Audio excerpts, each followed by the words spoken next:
복음 21번째 시간입니다. 여기에 기록된 대로 간음하다 잡혀온 여인입니다. 간음하다. 간음하면 죄를 진 거죠. 일단 이제 주님께서 이 죄를 어떻게 처리하는가 우리가 다시 한번 생각하게 되고, 또 이 간음한 여인을 잡아온 사람들의 마음이 어떤 사람들인가, 그들은 과연 주님을 사랑하고 하나님의 말씀을 신뢰하는 사람들인가를 알아보도록 그렇게 하겠습니다. 먼저 요한복음 8장은 이제 영감으로 기록된 말씀들 중에서 가장 아주 유명한 장입니다. 사람들이 설교도 많이 하고 또 이 내용을 많이 공부를 해서 사람들이 많이 알고 있습니다. 넷을 원문에는 이 원래 8장 전체가 빠져 있었어요. 수록되지 않았었어요. 그러니까 하도 비난이 이제 오고, 그러니까 표준 원문 사용하는 사람들이 왜 그거 이렇게 빠져 있냐 난리를 치니까 이제 이중괄호를 묶어서 1980년 이후에 이제 수록해 놓았어요. 기록은 해 놓았는데 이중괄호를 이렇게 쳐놨다 그 얘기죠. 더더구이나 요한복음 7장 53절이 7장 마지막 절이거든요. 여기하고서부터 요한복음 8장 11절까지가 바로 이 간음하다 잡혀온 여인에 관한 기록이에요. 이것을 그 개역 성경과 개역 개정 성경에는 이 이중 괄호로 이렇게 묶어놨다 그 얘기죠. 그리고 그 맨 하단부에는 뭐냐면 어떤 사본에는 없음 이렇게 놨다고요.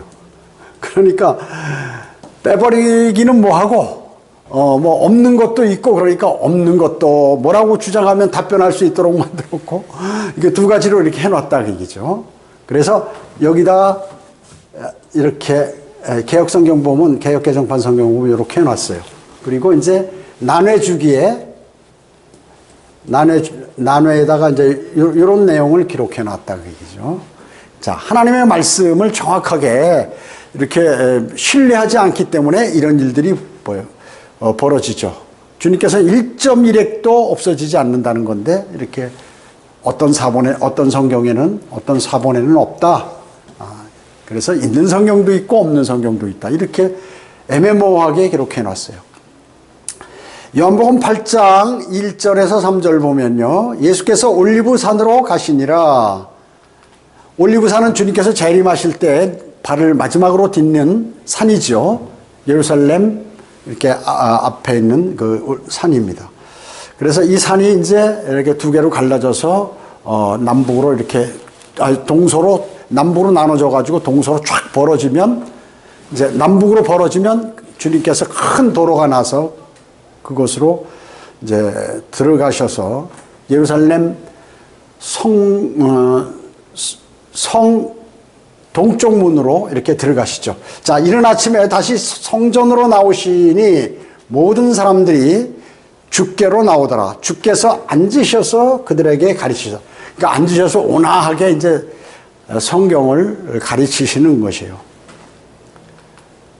그때 서기관들과 바리새인들이 간음하다 잡힌 한 여인을 주께 데리고 와서 그 여인을 한가운데 세우고, 지금 예수님께서 성경을 가리키고 있는데 성전에 막 급히 간음하다 잡은 여인을 말이죠, 잡아가지고 떠들썩하게 만드는 것이에요.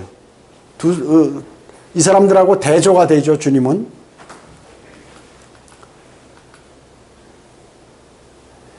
자, 요한복음 8장 4절에서 7절에 주께 말씀드리기를, 서기관 바리새인들이에요. 선생님, 이 여인이 간음하다가 현장에서 잡혔나이다. 이렇게 얘기하는 거예요.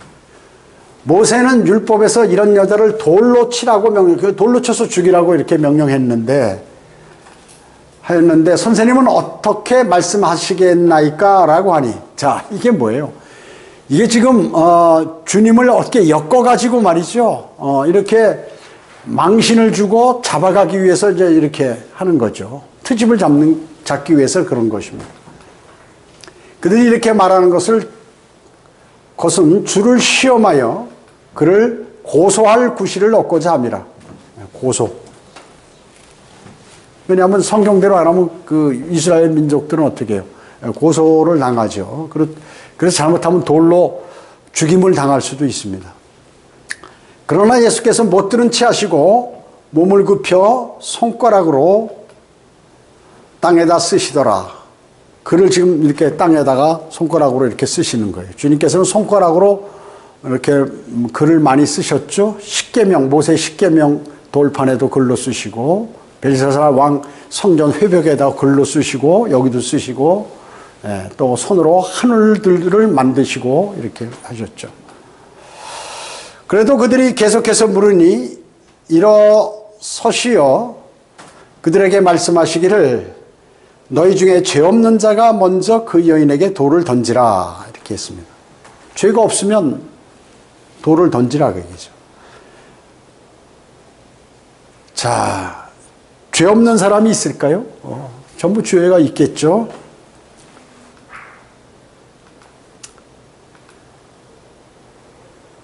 자, 요한복음 7장 53절에 보면 이제 마지막 장이죠. 7장 53절. 그리하여 각자 자기 집으로 가더라. 집으로 돌아가더라. 이렇게. 자, 사람들은 자기 집이 있어요. 그런데 주님께서는 이 땅에 집이 있으신가요? 없으시죠? 집이 없으십니다. 예. 여우도 굴이 있고 새들도 보금자리가 있는데 주님께서 머리 둘 곳조차 없으세요. 그래가지고 없으신 것이죠. 예.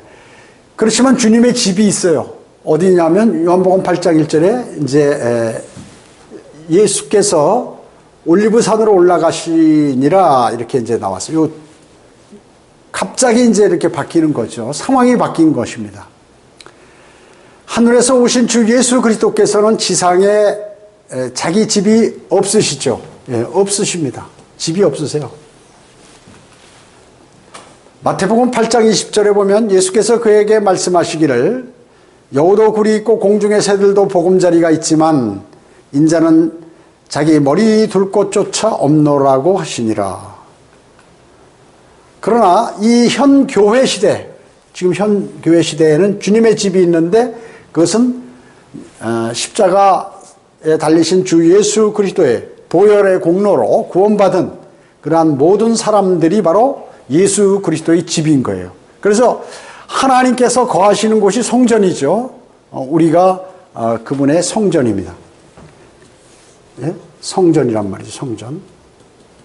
원래 주님께서는 이스라엘 민족들이 이제 광야에 있을 때 성막에 있었죠. 그러다가 솔로몬 이제 성전에 계시죠. 이제 주 예수 그리스도께서 이제 이 땅에 오셨어요. 실질적으로. 그래서 그분의 백성들과 함께 있었죠. 그러다가 이제 부활 승천하시고 나서 이제 그리스도인의 몸, 그리스도인이 이제 성전을 삼으셨다 그 얘기죠. 예. 자, 그래서 현재는 구원받은 모든 사람들의 몸이 예수 그리스도의 집인 것입니다. 성전이에요. 고린도전서 3장 16절에 너희가 하나님의 성전인 것과 하나님의 영께서 너희 안에 거하시는 것을 알지 못하느냐 이렇게 말씀하셨죠. 예, 여러분의 몸이 하나님의 성전이다. 하나님의 성전이다. 하나님의 성전이다. 그 다음에 하나님께서 우리 안에 무엇을 해요? 영으로 거하신다. 성령께서 거하시죠. 하나님이 실제 영으로 들어와 계신 거예요. 그래서 우리 몸을 성전이라고 그러는데 교회 건물을 성전이라고 하는 많은 목사들이 있죠. 일반 개신교 목사들은 이 교회가 성전인 줄 알아요. 그래서 성전을 지으면은 뭐예요? 성전 봉헌식 이거 하는 거예요. 성전을 지금 솔로몬 성전 봉헌하는 식으로 성전 봉헌식이라고 그래. 교회 건물이 성전인 줄 아는 거예요. 그 다음에 이제 이 뭐예요? 또 건축헌금, 성전 건축헌금. 이런 헌금의 이름이 있죠. 그래서 건축헌금 봉투가 별도로 있어요. 그래서 우리가 교회를 지으려면 열심히 모아서 그 안에 내서 성전을 우리가 짓자. 자기가 성전이어야 되는데 구원 안 받았으니까 이 건물 껍데기가 성전인 줄 아는 것이에요. 예배당이죠. 예배 드리는 장소, 건물은. 서기관들과 바리새인들은 전날 관원을 보내어 주님을 체포하도록 지시했던 시도가 실패했죠. 경비병들을 보냈죠. 경비병들을 보냈는데 오히려 경비병들이 그냥 감탄해가지고 돌아와서 잡아오지는 않고요. 그래서 이제 새로운 방법을 모색하는 거예요. 그래서 주님을 함정에 빠뜨리려고 공개적으로 또 망신을 주기 위해서 가늠하다 현장에서 잡힌 여인을 주님께 데려와 가지고 이제 주님을 시험하는 것이. 자, 뭐라고 했냐면 모세는 율법에서 이런 여자를 돌로 치라고 명령하였는데 선생님은 어떻게 말씀하시겠나이까? 자, 지금 자기들이 이제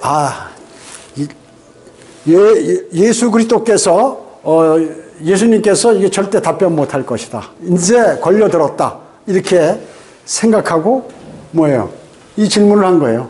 그럼 죽이라고 그러면 이게 뭐 자비가 없다고 그럴 거고, 살려주라고 그러면 율법을 어기는 것이 되고, 아주 두 가지 다 걸려드는 거예요. 그럼 모른 척 해버리면 뭐예요? 모른 척 해버리면, 묵살해버리면 죄와 타협한다고 그럴 것이고, 어디로 가도 걸리게 돼 있어요. 이게 사탄이 이런 짓을 하거든. 여러분, 사탄이 대단히 머리가 좋죠. 지혜롭습니다. 근데 그 지혜는 헛거라 그 얘기죠. 그러나 사람보다는 지혜롭기 때문에 사탄을 이길 수 있는 분은 주님 한 분이에요. 사실은. 그러니까 지금 아주 대단한 일을 했다고 지금 생각하고 지금 이제는 됐다. 너 꼼짝 못할 것이다. 이렇게 질문을 던지는 것이죠. 주님은 어떻습니까? 지혜로우신 분이죠. 모세율법에 보면 신명기 22장 22절, 레위기 20장 10절에 가늠하다가 현장에서 잡힌 여인은 돌로 쳐 죽이게 돼 있어요. 돌로 쳐 죽이게 돼 있다 그 얘기죠. 그래서 아까도 얘기했지만 놓아주라. 만약 그러면 마태복음 5장 17절에 보면 내가 율법이나 선지서들을 폐기하러 온 줄로 생각하지 말라. 폐기하러 온 것이 아니라 이루려고 왔노라 하는 이 말씀에 걸려든다 그 얘기죠. 주님은 율법도 지키라 이렇게 얘기한 것이에요. 또 마찬가지로 폐기하려는 것이 아니라 이루려고 왔다는 그 말에 제동이 걸린다 그 얘기죠. 그 다음에 이제 돌로 치라. 그러면 누가복음 7장 34절에서 예수님께서 설교하실 때 세리들과 죄인들이 나의 친구라고 이렇게 얘기했어요. 그러니까 죄인들을 이렇게 너그럽게 사랑으로 받아주라고 하는 그 말씀에 위배될 뿐만 아니라 또 요한복음 3장 17절에서 주님께서는 하나님께서 자기 아들을 세상에 보내신 것은 세상을 정죄하려 하심이 아니라 아니요. 그를 통하여 세상이 구원을 받게 하려 하심이라 이렇게 말씀하는 거예요. 자, 만약에 묵살하면 어떻게 할까? 주님께서 아무 말도 안 한다. 무피권을 행사한다. 그러면 어때요? 뭐라고 하세요? 저 사람 죄와 타협한다.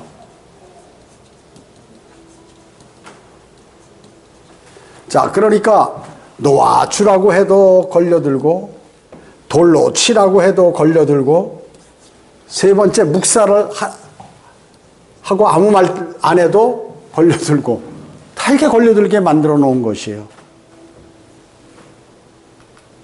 자, 주님은 한 범죄를 놓고 하나님은 공의로우신 분이죠. 또 하나님은 자비로우신 분입니다.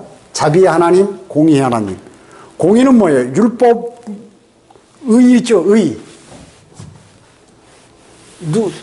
그러니까 율법에 그대로 죄를 지었을 때는 그 심판을 가해야 된다 그 얘기죠. 벌을 줘야 되는 거예요. 그리고 자비는 뭐예요? 이게 사랑 아니에요? 그래서 죄를 용서해 줄 수 있는 그러한 하나님의 사랑 이런 것들이 동시에 적용하여 해버린 것이죠.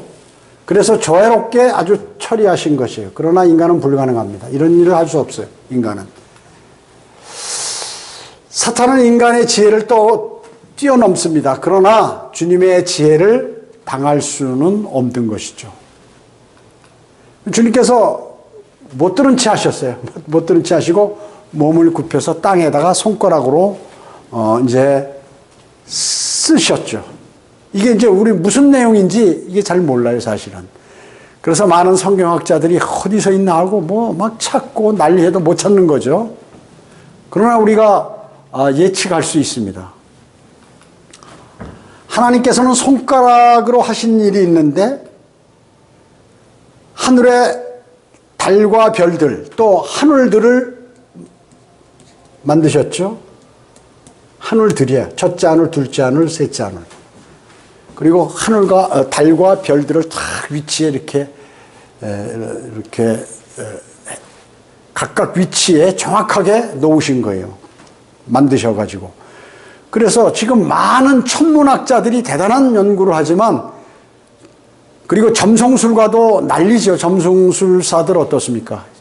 별을 보고 점을 친다고 난리지만 그것을 만드신 분이, 하늘들과 달과 별들을 만드신 분이 하나님이시다 그래요. 그분이 바로 이렇게 손으로 모든 것을 지으셨어요.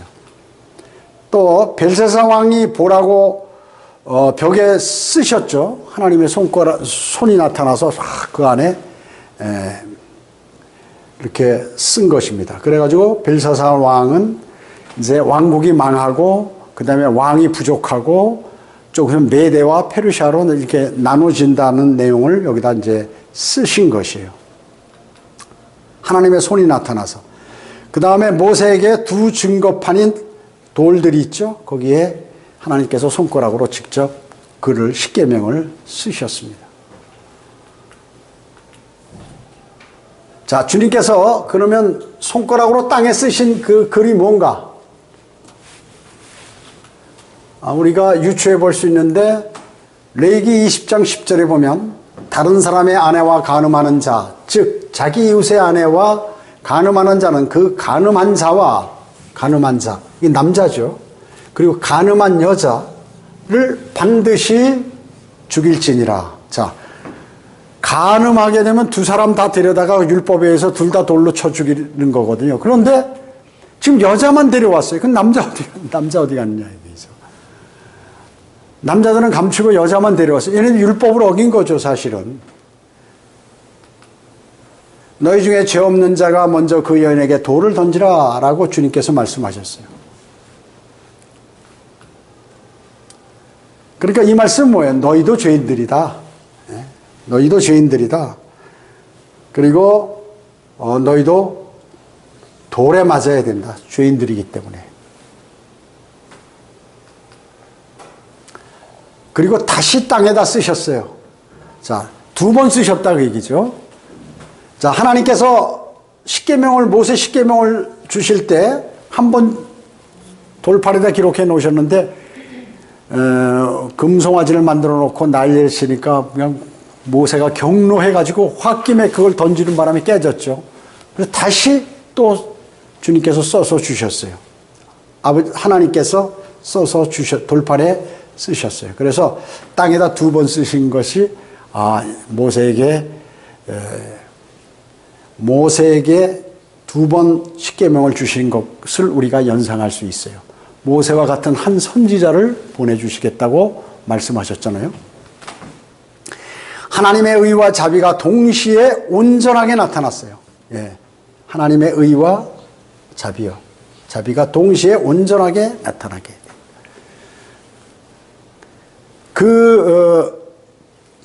여인에게도 다시는 죄를 짓지 않겠다는 다짐을 받았고, 그리고 아무도 그녀에게 벌을 줄 수 없도록 만드셨고, 주님께서 너그럽게 자비로 용서해 주신 그러한 모든 것들이 여기에 완벽하게 나타났다는 것입니다. 자, 이걸 볼 때 우리는 구원받은 죄인이죠. 우리도 이 여자와 다름없는 그러한 사람들이에요. 다름없는 사람들이라고. 가장 늙은 자로부터 시작하여, 자, 이 늙은 사람들은 좀 뭐예요? 젊은 사람보다 현명하죠. 세상을 많이 살아서.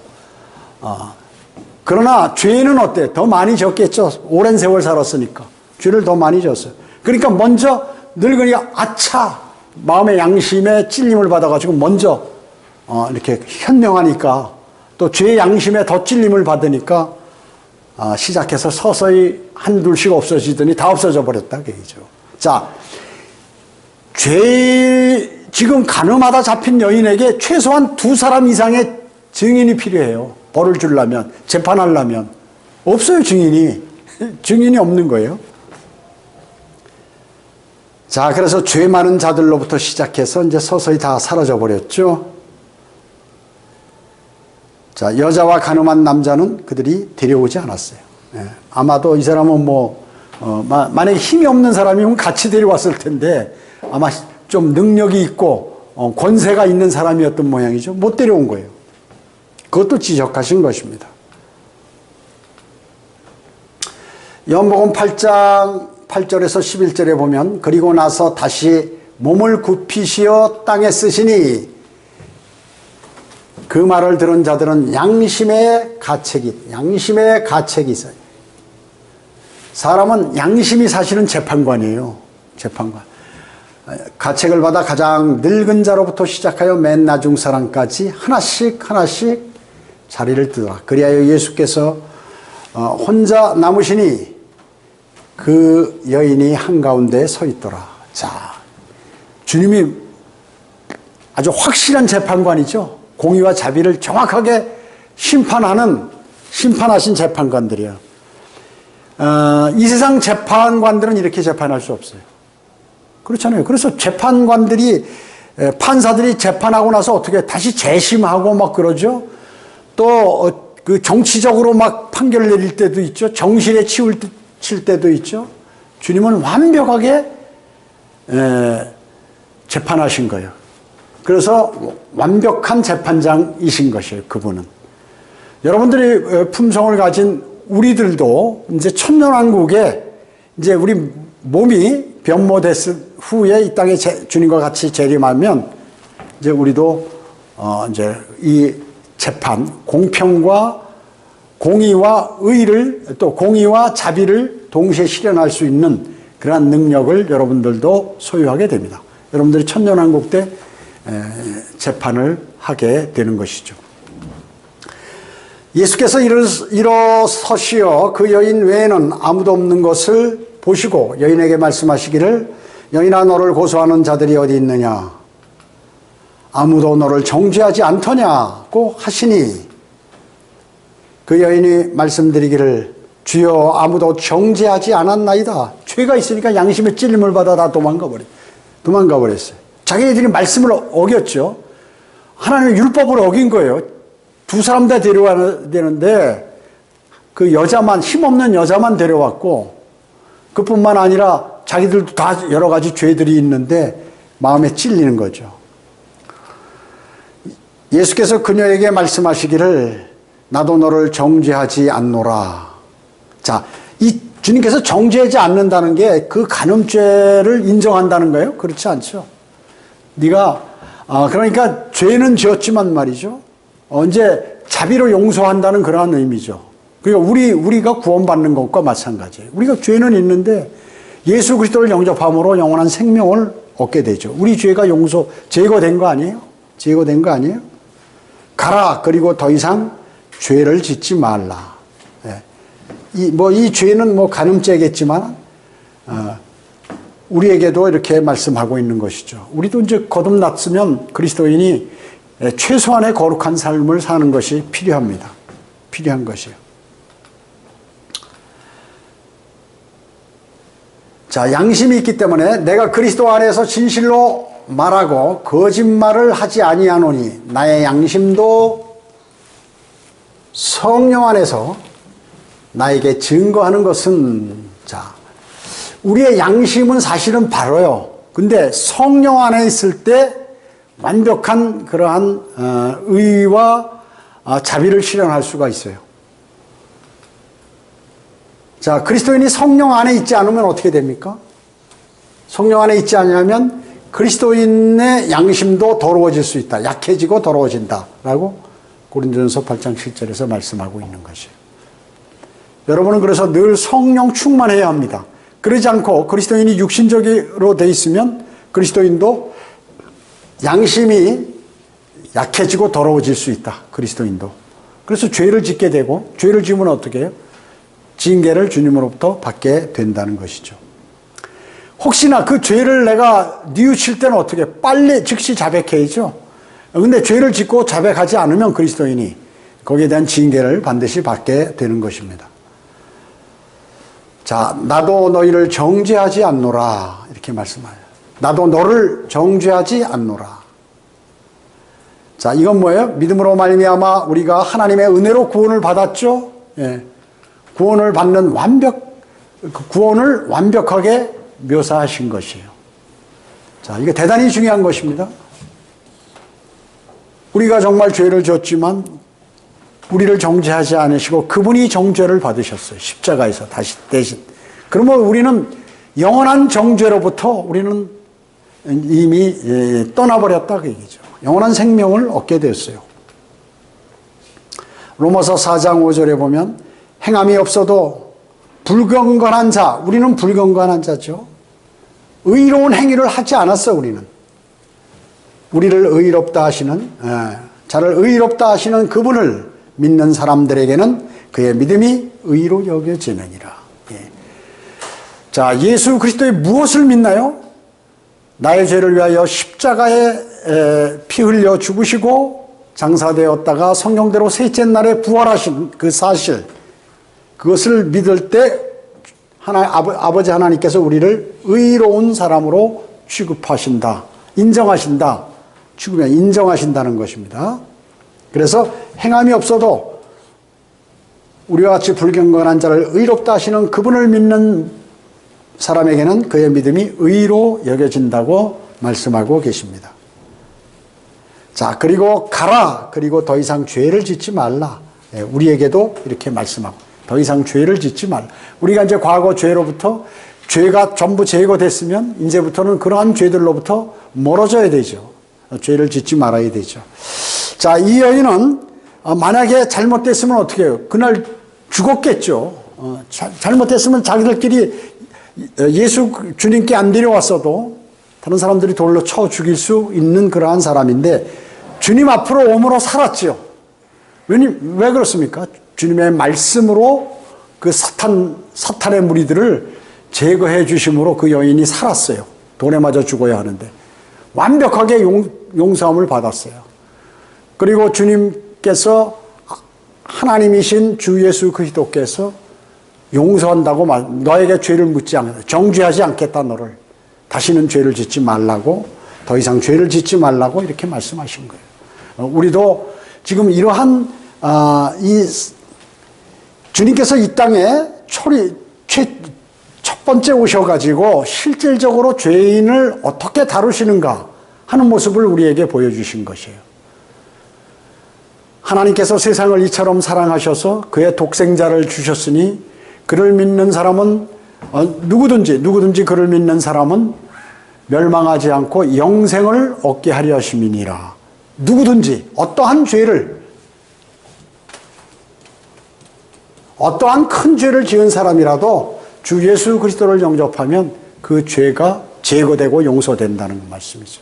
그래서 죄가 많은 사람일수록 예수 그리스도를 영접해요. 제가 어떤 사람한테 주님을 영접하고 이제 바른 교회에 나와야 될까 하니까 저는 죄가 많아서 절대로 그런데 거룩한 데 못 갑니다.